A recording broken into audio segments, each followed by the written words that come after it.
I seen someone say Neji and Rock Lee don't do anything in Shippuden because their character arcs were complete. Mind you, I'm rewatching Shippuden right now, and it's reminding me how sorry they were in the first arc of the show. Rock Lee's whole character arc was he wanted to show that he could be a splendid ninja as well. That dude was not being a splendid ninja. Him versus Kisame, that was not splendid. And Neji wanted to show that he could go up against his destiny. He's the only Chunin. He put up the same numbers as Tenten. That's a complete character arc? No. If that was the case, why didn't you just kill off Neji in the Sasuke retrieval arc? Why Rock Lee ever fight again? If that was the case, if they were never going to do anything again, why bring them back? I have to review how sorry these performances were. These were genuinely F-tier performances. Here we are. They are set to fight Kisame, and keep in mind throughout this whole time, this is a 30% Kisame clone. 30% of his chakra, just keep in mind. At first, it low-key looks like they're about to put in some work. Rock Lee pulls up, kicks Kisame, and kicks his sword out of his hands, and Neji pulls out a new jutsu in the air palm and blows him away. And Tenten, well, she tried. Hold on, let me rewind this for a second. Neji's air palm actually blows him back into catching his sword. This dude sucks! But they made it through phase 1 of the fight, and let me tell you, it only goes down from here. Now for round 2, Neji comes in with a gentle fist, hits straight sword. Rock Lee pulls up, gets hit.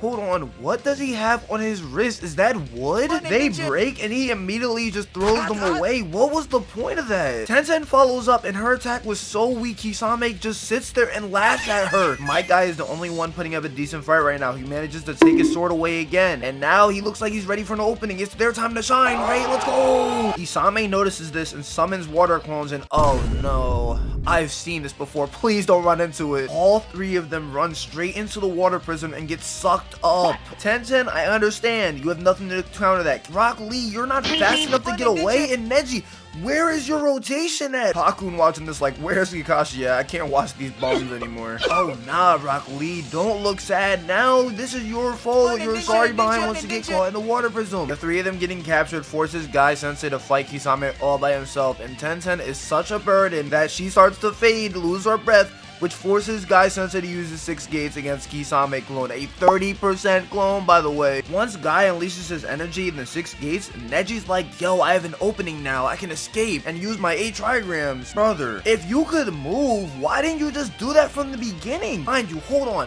let me break this down. This is a 30% clone of Kisame. These are water clones of that 30% clone. These are so weak. There's no way you're not breaking out of this water prism easily. We do end up getting a good moment where my guy pulls out the Izaku Jaku and takes out the 30% Kisame clone. That was a good moment right there, but in terms of Rock Lee, Neji, and Tenten, they provided almost nothing to this fight. Mind you, that's only part 1 to the F-tier performances that Team Guy put up in this arc. They finally meet up with Team Kakashi, have this clean behind pull-up. You have a tough pull-up in anime, you're like, yo, you're about to get down to business. They're about to fight some new Kakashi members and now they're putting work now. No, we get the opposite of that. They get delegated to fighting themselves. Not only is this trash for the fact that they're fighting themselves, this is one of the worst fights in the show, if not the worst fight in the entire show. This fight sucks. I'm over here watching the worst combat sequences and the sorriest attacks I've ever seen in my life get thrown back and forth at each other. It's so bad. Kakashi like contacts Guy. He's like, yo, I need some backup. We fighting Deidara right now. And he's like, I don't think we can.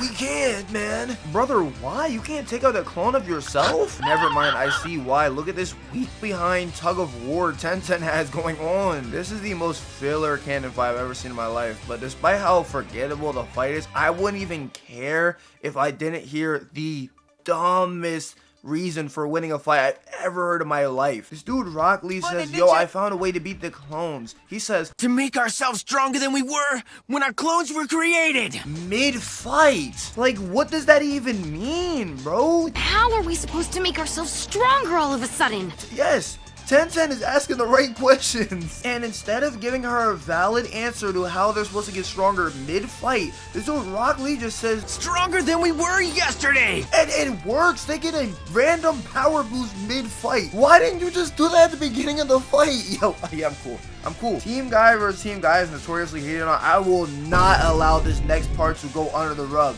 Mind you, this might be even sorrier than Team Guy vs Team Guy. Since they finally beat the clones, they were able to meet up with Team Kakashi. They sneak up behind a Deidara with no arms, and they start fighting in 4-on-1, they jump. You would see this and start thinking, yeah, Deidara's cooked, just like Sorcery, it's the end for him.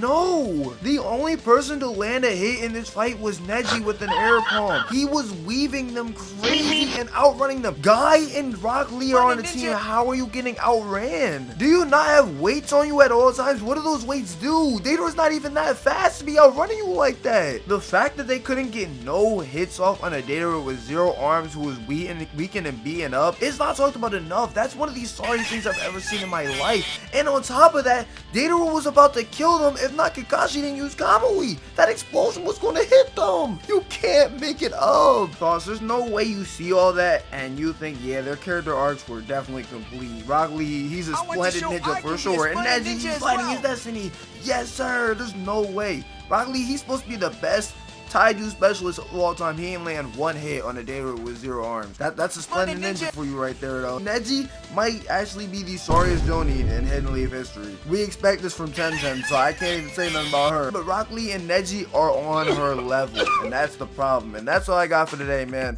Make sure you like, comment, subscribe. Lock me on this daily upload journey. We are back on this channel. I low-key chatted when I uploaded that I'm rebranding video. I said I was gonna like make 3 different channels and start uploading on them. Yeah, you know when you have like a good idea and then you like start doing it and you realize like, yeah, this is looking kind of dumb right now. I'm just gonna focus on this one channel right now. I love the consistency that I had, like, and I can grow while posting anime, gaming, and sports all on this channel. Like I can do it at the end of the day. So I kind of like my own niche, you know what I'm saying? So if you like all 3 of those things, you can, if you only like one of them, subscribe, lock in. I know you like all the content. And if you want to see better, longer quality videos, you gotta subscribe so we get better. It's only up from here, man. But yeah, that's all I got from today. And I'll catch y'all in the next one.